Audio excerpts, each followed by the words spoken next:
الله الرحمن الرحيم الحمد لله والصلاة والسلام على رسول الله الأمين وعلى آله وأصحابه ومن تبعهم بإحسان إلى يوم الدين وبعد. Donc alhamdulillah, on avait donc commencé hier le Ad-Darsul Awwal, donc le premier cours de la série des tomes de Médine. Alhamdulillah, donc on avait fait ce premier cours.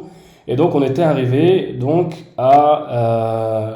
au cours numéro 2, mais avant d'entrer et d'entamer le cours numéro 2, il y a quelques notions essentielles que j'aimerais bien, Inch'Allah, revoir dans le cours numéro 1, Inch'Allah ta'ala.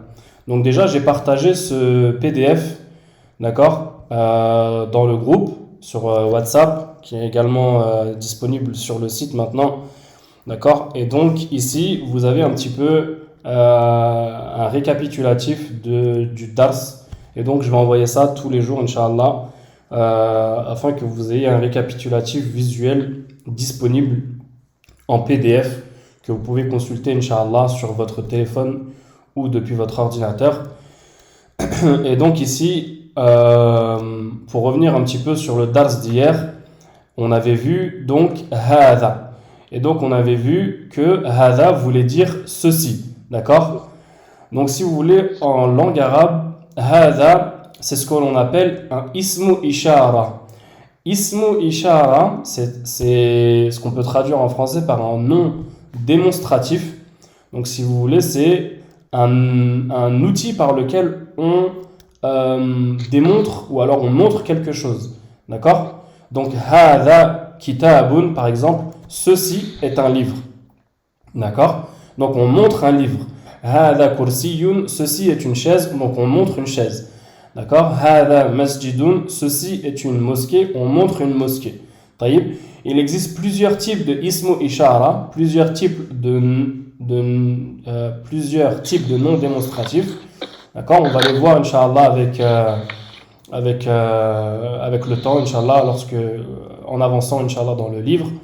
D'accord? Et donc celui qu'on voit aujourd'hui, donc qu'on a vu plutôt hier, c'est hada.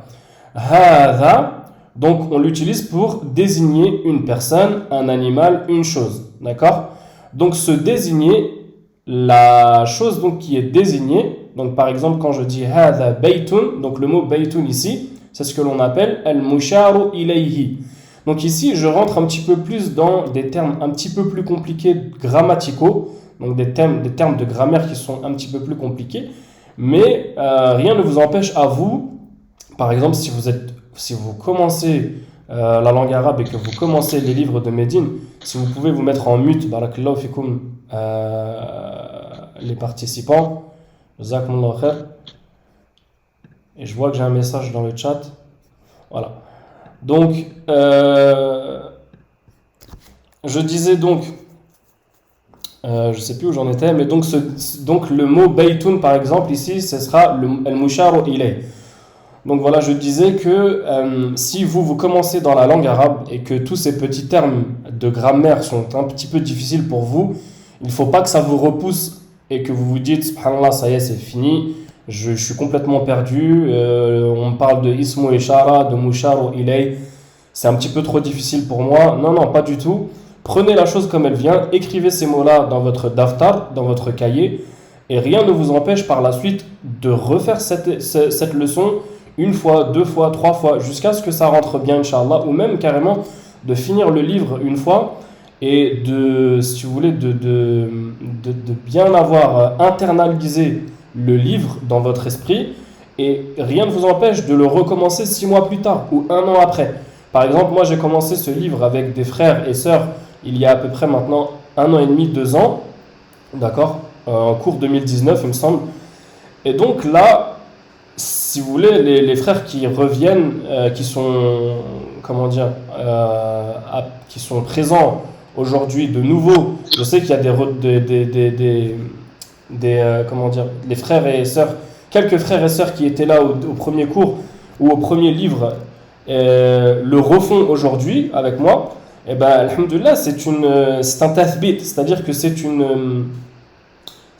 un renforcement de ce qu'ils ont appris auparavant. D'accord? Donc si vous êtes un petit peu confus par rapport à ça, alhamdulillah, prenez les choses comme elles viennent, écrivez ces concepts-là, écrivez les règles de grammaire, même si vous ne les comprenez pas tout à fait. Et ensuite, Inch'Allah, avec le temps, vous reviendrez dessus. Bi'idhnillahi ta'ala, c'est comme ça que, pour moi, en tout cas, ça a marché. J'ai fait ce livre de Médine plusieurs fois, et à chaque fois, j'apprends quelque chose de nouveau. D'accord? À chaque fois, j'apprends quelque chose de nouveau, ou alors je vois les choses sous un nouvel angle. Taïb. Donc, on revient au dars ici. Donc, on dit que le désigné, al-musharu ilay, doit remplir 3 conditions pour être désigné par hadha. D'accord? Donc, la première des conditions, c'est qu'il doit être singulier. Ici, il y a une faute. Normalement, il y a un R qui doit être ajouté. Je le rajouterai, Inch'Allah. Donc, en arabe, mufrad. D'accord? Donc, ici, là, dans l'exemple que je vous ai donné, hadha baytun, le mot baytun est singulier. D'accord? Il est singulier. Donc, on ne dit pas buyut. Donc là, il y a des annotations qui sont faites par...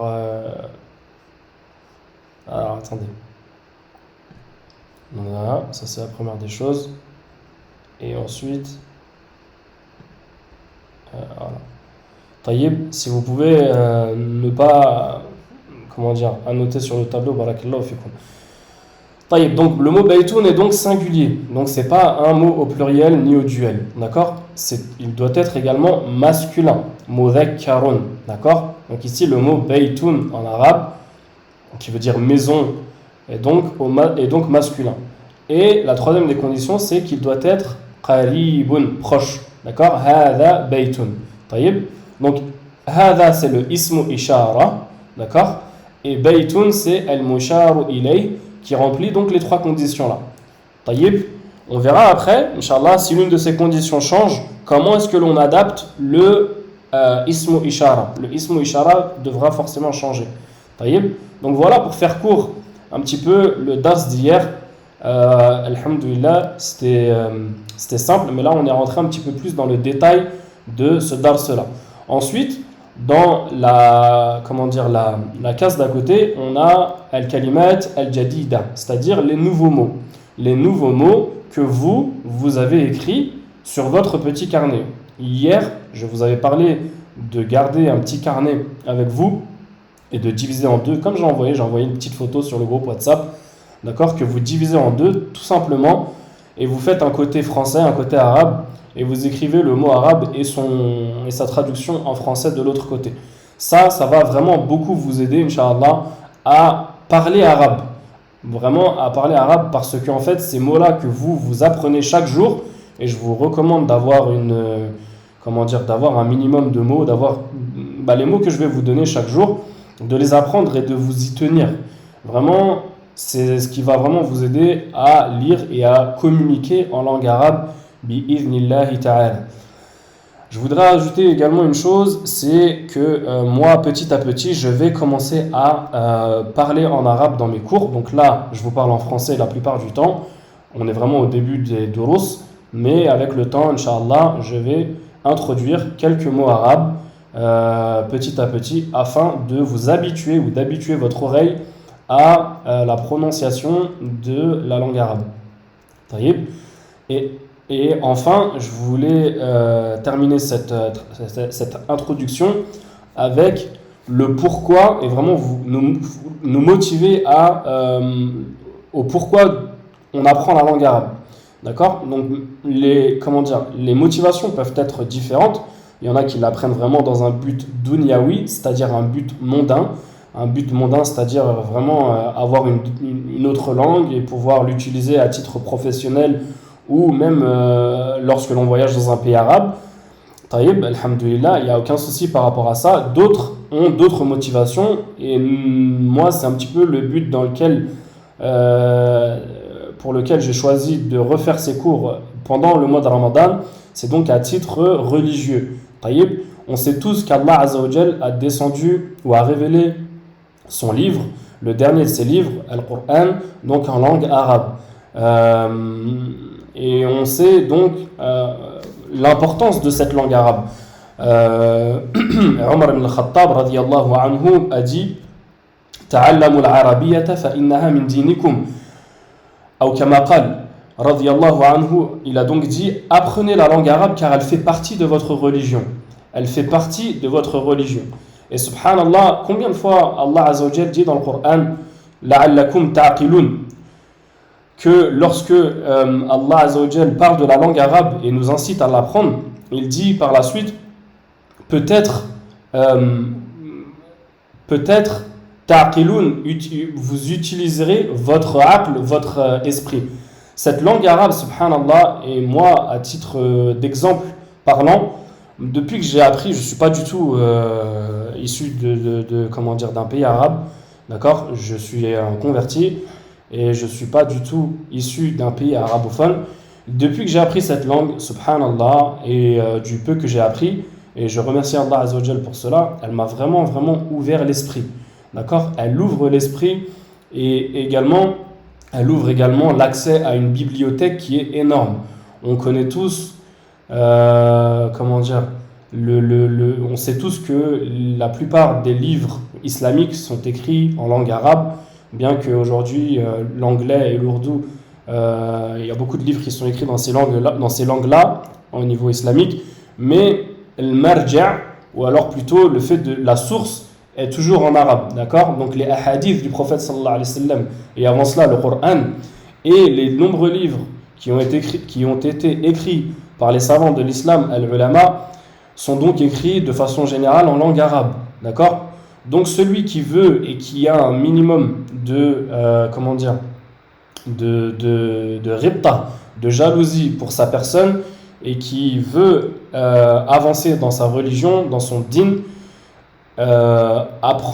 fait un minimum d'efforts dans l'apprentissage de la langue arabe. Également, alhamdoulilah, on est en cette période de Ramadan. Qui dit Ramadan dit Tarawih. Pour la plupart des gens, en tout cas pour nous au Maroc, on n'est pas ici au Maroc, il n'y a pas de Tarawih vu comment dire, ce qui se passe un petit peu en ce moment avec le Covid et tout. Donc il y a des restrictions nationales et donc chez nous il n'y a pas d'Isha, donc pas de Tarawih au Maroc. Mais dans beaucoup d'autres pays, et en France ou en Angleterre et dans d'autres pays, en Arabie Saoudite, partout, alhamdoulilah, beaucoup d'entre vous, vous avez accès à ce Tarawih. Et donc, combien d'années, personnellement, moi j'ai été frustré en participant au Tarawih et en ne comprenant que les mots, on va dire les noms des prophètes, ou alors des mots qui sont très très simples, et on se dit que c'est dommage parce qu'on participe à quelque chose qui est azim, qui est grand, et on en ressort qu'avec très peu de bénéfices, si ce n'est le bénéfice d'y avoir participé et avoir comment dire, toute la baraka liée à la participation de Tarawih. Mais bien sûr, on veut et on serait tous plus touchés si on comprenait les sens, les versets qui sont récités lors de ce Tarawih, et bien sûr, ça nous affecterait beaucoup plus. Donc voilà un petit peu les motivations pour lesquelles comment dire, on devrait apprendre la langue arabe. Et donc voilà, je vais continuer donc par la suite de ce cours, Inch'Allah. Taïb, donc il y a beaucoup d'entre vous qui m'ont envoyé jazakumullahu khayran vos devoirs par WhatsApp. Et donc en fait c'est tout simple, vous avez beaucoup d'entre vous, vous avez écrit comment dire, les réponses de cet exercice, et vous me les avez photographiées par WhatsApp et envoyées, et moi je vous ai corrigé par la suite s'il y avait besoin d'une correction. Donc vraiment c'est ce que je vous demande aux participants. Là vous êtes 28. D'ailleurs il y a plus de 200 personnes sur le groupe, mais vous êtes 28 participants. Donc je vais demander un petit peu aux gens s'ils ne participent pas au dars de pouvoir quitter le groupe. Là on me dit qu'il y a une erreur sur le mot mouchoir. Inch'Allah. Donc mindilun, mouchoir. Ah oui, il y a une fatha au lieu d'une kasra. Donc je corrigerai ça, jazakumullahu khair. Si vous voyez des erreurs, n'hésitez pas à me les envoyer, comme ça ira sur le site. Et Inch'Allah, ça sera disponible. D'ailleurs, le site qui est ici, d'accord, et qui sera disponible, Inch'Allah, pour tout le monde, et de façon gratuite, Inch'Allah, et on demande à Allah Azza wa Jalla al-ikhlas, la sincérité. طيب نبدأ إذن الدرس الثاني. Donc on commence le cours numéro 2. طيب. Et donc ici on voit un nouveau ismu ishara, donc un nouveau nom démonstratif qui est donc dhalika. طيب. dhalika. Dhalika qui veut dire cela. On a vu hier hadha qui voulait dire ceci. طيب. Ceci pour les choses proches. Donc là hier hadha c'est pour indiquer des choses qui sont proches, d'accord? Donc par exemple hada masjidun, là on parle d'une mosquée qui est proche.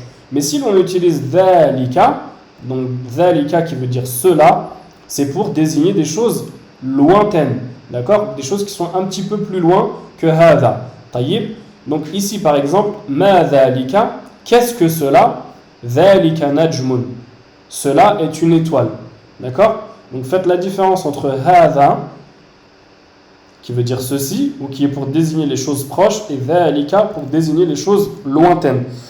Tayyib, excusez-moi. Donc dhalika najmun.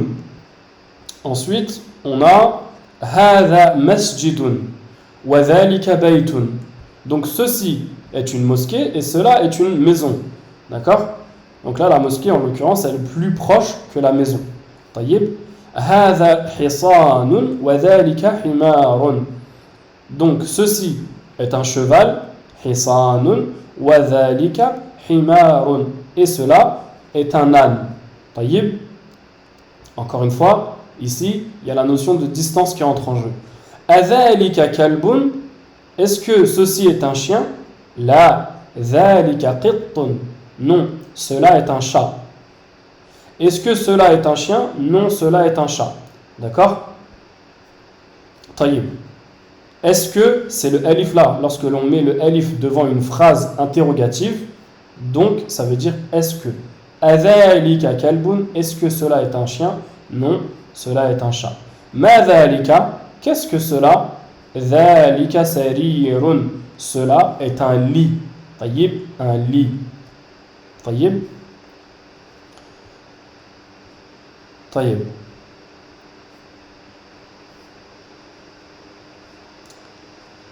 Page suivante. Man hadha wa man dhalika. Qui est-ce que ceci et qui est-ce que cela? Hadha mudarrisun. Ceci est un professeur. Wa dhalika imamun.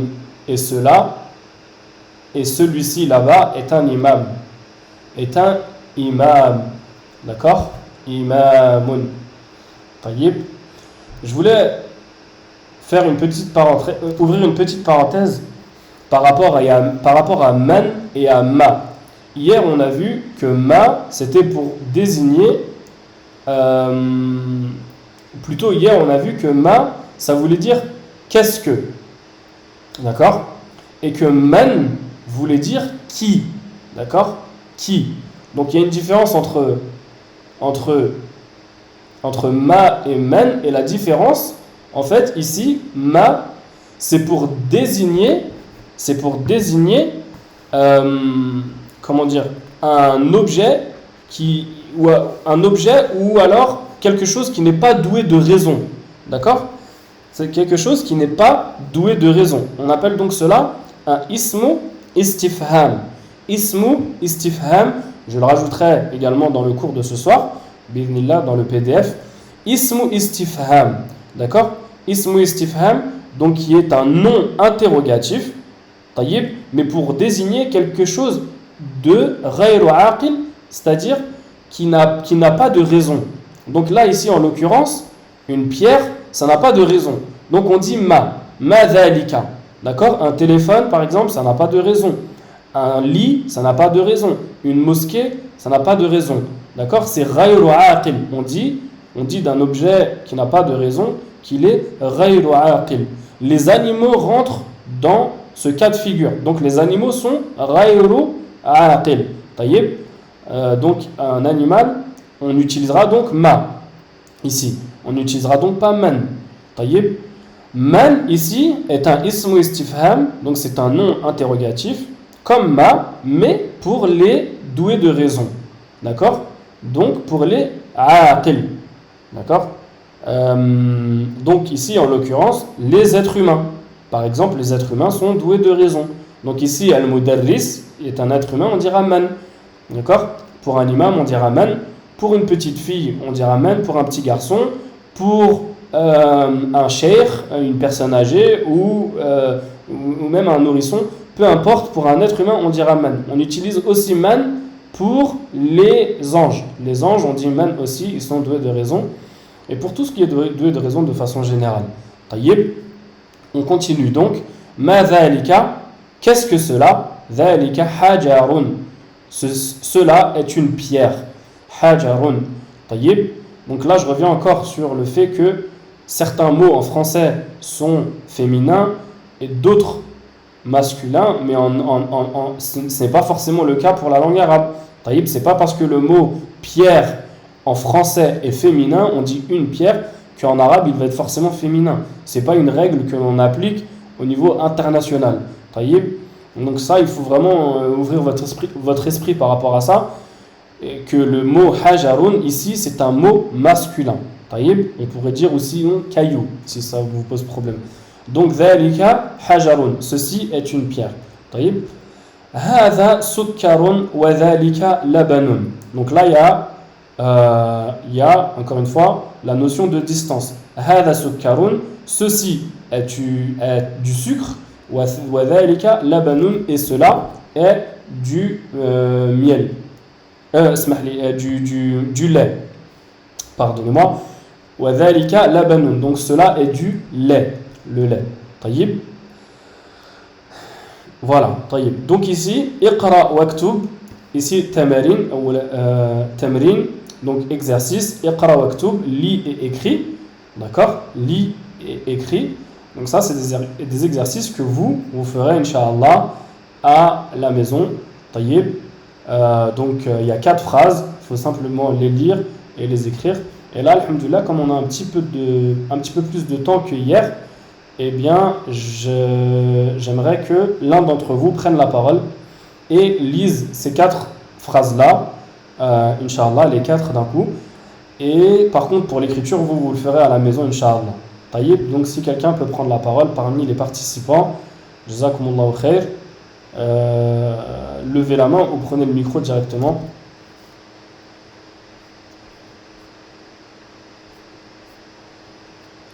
هذا سكر تفضل أخي. وهذا سكر وذلك لبن.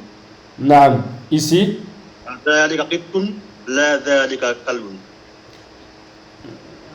Ouais. ذلك قط لا ذلك كلب. نعم. Ensuite. نعم. تفضل. Continue. Alors, الكلمة الجديد. Non, ici, sur le côté ici là. من ذلك. من ذلك. ذلك إمام. نعم. ما هذا حجر.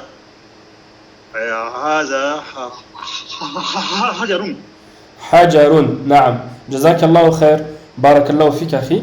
Donc, naam, c'est important. Moi, je dis toujours à tous ceux qui apprennent l'arabe de donner à chaque lettre son droit. D'accord? Donc là, ici, hada sukkarun, ici sur le kaf, il y a une shidda. Sukkarun. C'est important de mentionner la shidda. Taïb. Et c'est important également à votre niveau de mentionner également la dammatain. Là, le tanwin à la fin de chaque mot. À la fin de chaque mot. C'est important à votre niveau.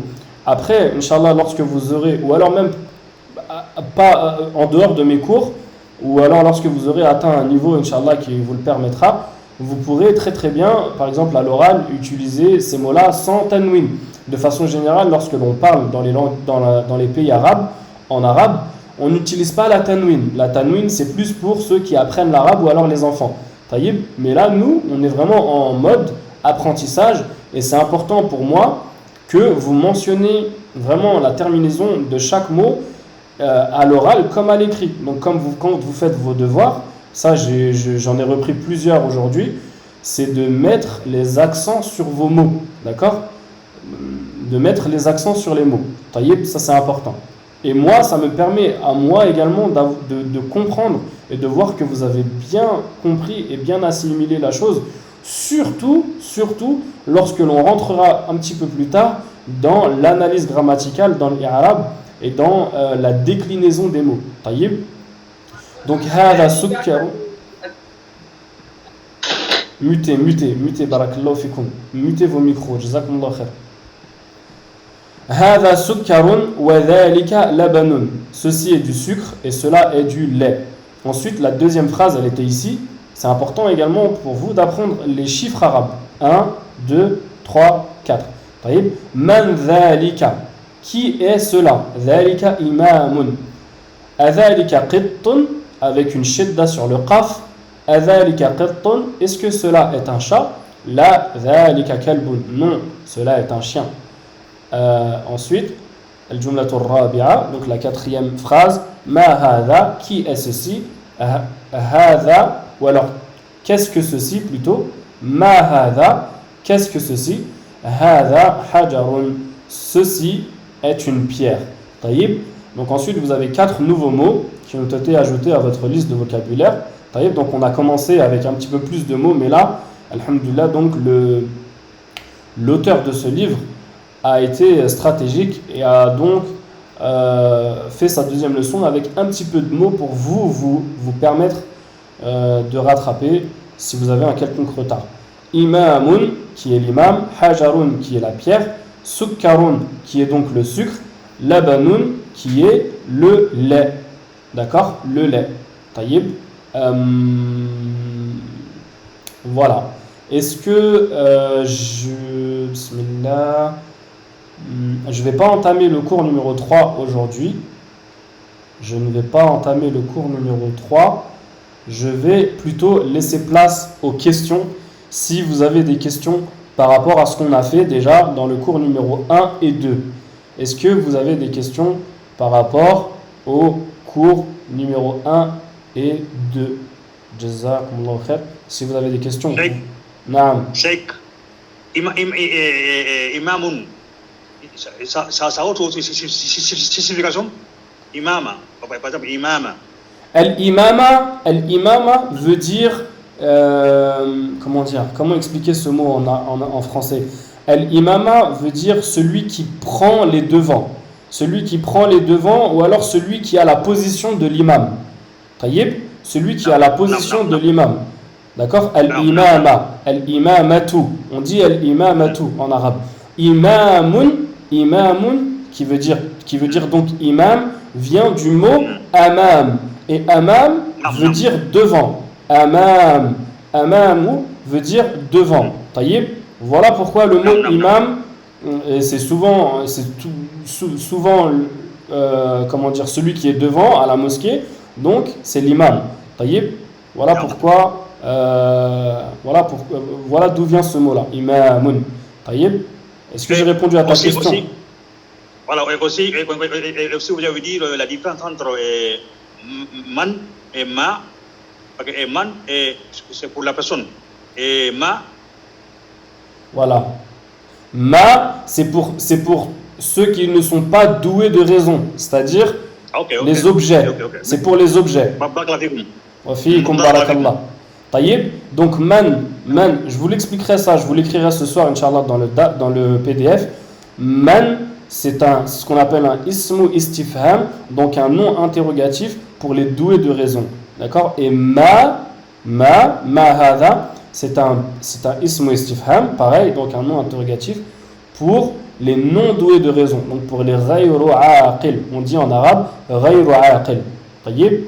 Donc pour tout ce qui n'est pas doué de raison. D'accord? Est-ce que vous avez d'autres questions avant qu'on finisse le cours?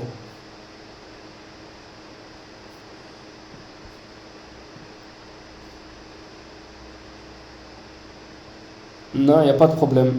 Certains qui me disent qu'ils ne savaient pas qu'il fallait nous envoyer les cours, il n'y a pas de problème, Celui qui peut envoyer, vraiment je vous encourage. Excuse-moi, il y a quelqu'un qui a pris la parole. Juste un petit mot avant. Je vous encourage de faire les devoirs. Subhanallah, surtout en cette période de Ramadan, si vous ne donnez pas à fond et 100% de vous-même, alors quand est-ce que vous allez vous donner à fond? Et quand est-ce que vous allez apprendre l'arabe? Chaque année, c'est toujours la même chose. On se dit, Inch'Allah, je vais apprendre l'arabe, Inch'Allah, je vais pouvoir lire le Coran, Inch'Allah, Inch'Allah. Et comment dire, quand vient le moment, ou alors quand il y a une opportunité, on ne la saisit pas complètement. Non, alhamdoulilah, surtout que là, on a l'opportunité d'apprendre ensemble. Alhamdoulilah, on n'est pas, on est quand même une vingtaine sur ce groupe. De façon générale, moi, et par expérience, je sais que ce nombre va diminuer avec les jours. Mais, alhamdoulilah, c'est une opportunité, on est ensemble. Voilà, alhamdoulilah, on apprend, on fait les devoirs. Si vous avez l'opportunité de faire ça avec un professeur, moi, je vous apprends ce que moi je sais. Après, je ne sais pas tout. Comme je disais tout le temps dans mes cours précédents, aux frères et sœurs qui participaient au dars précédent, je leur ai dit, moi, je ne sais pas tout. Je vous enseigne ce que je sais. Si je ne sais pas, l'ilm indallah, je demanderai à mon professeur qui est en Égypte, d'accord, mon professeur de langue arabe. Et ensuite, Inch'Allah, je partagerai la réponse avec vous sur le groupe WhatsApp ou dans le prochain cours, Inch'Allah. Mais vraiment, je vous encourage à faire les devoirs, à écrire et à vocaliser également, Inch'Allah, tous les exercices. C'est très important. Naam. Pourquoi tous les tanwins sont toujours des dhamma? Les tanwins sont toujours des dhamma, des moon, run. Pourquoi il n'y a pas kasra ou fadhatain? Ah, d'accord, j'ai compris ta question. Pourquoi est-ce que, de façon générale, à la fin des mots, ce sont des dhamma et non pas des kasratain ou des fathatain? Tout simplement parce que, c'est une bonne question, jazakallahu khair, tout simplement parce que, de façon générale, ou alors, si vous voulez, l'accent par défaut à la fin des mots, c'est la dhamma ou la dhammatain. D'accord? La dhamma ou la dhammatain. On verra pourquoi dhamma ou dhammatain dans le prochain cours. Dans ce cours-là, la darsu thani, on verra pourquoi est-ce que parfois on met une seule dhamma et pourquoi parfois on met deux dhamma. Mais ici, là, de ce qu'on a vu jusqu'à présent, c'est que les mots finissaient par une dhammatain, comme imamun, hajarun, sukkarun ou labanun. C'est ce que l'on appelle des mots qui sont marfu'un. Marfu', si vous voulez, c'est l'état par défaut dans lequel se trouvent les mots. Ils peuvent décliner. Les mots, d'accord, peuvent décliner.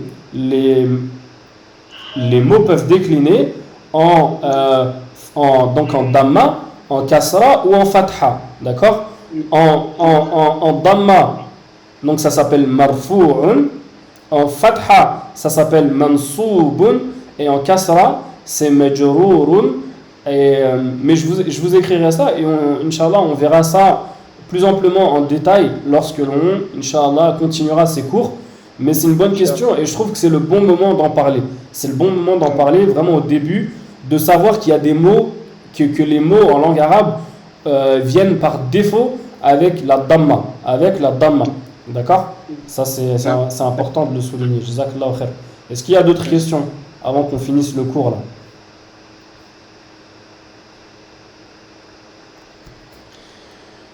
Taïb, s'il n'y a pas de questions, Inch'Allah, on va finir le cours. Alhamdulillah, on a fait un petit peu plus d'une demi-heure. Je trouve que c'est un format qui est très très bien, qui est facile aussi. Je ne peux pas vous promettre que ce sera toujours le cas. Il est possible que l'on fasse un petit peu plus d'une demi-heure, 45 minutes, voire peut-être une heure. Mais vraiment, j'aimerais me limiter à faire un petit peu, pas trop long. Comme ça, c'est digérable pour tout le monde. Et même, on peut également, écouter ces durus de façon que ce soit pas trop lourd pour tout le monde. Taïb. Donc, avec ça, on finit le dars. Subhanakallahumma bihamdik. Wa ashhadu an la ilaha illa ant wa astaghfiruka wa atubu ilayk. Si vous avez des questions, n'hésitez pas à me les poser sur le groupe WhatsApp. Et moi, je vous enverrai le lien YouTube, Inch'Allah, que je mettrai sur YouTube ce soir, bi'idhnillahi ta'ala, ainsi que le PDF de ce que l'on a appris aujourd'hui.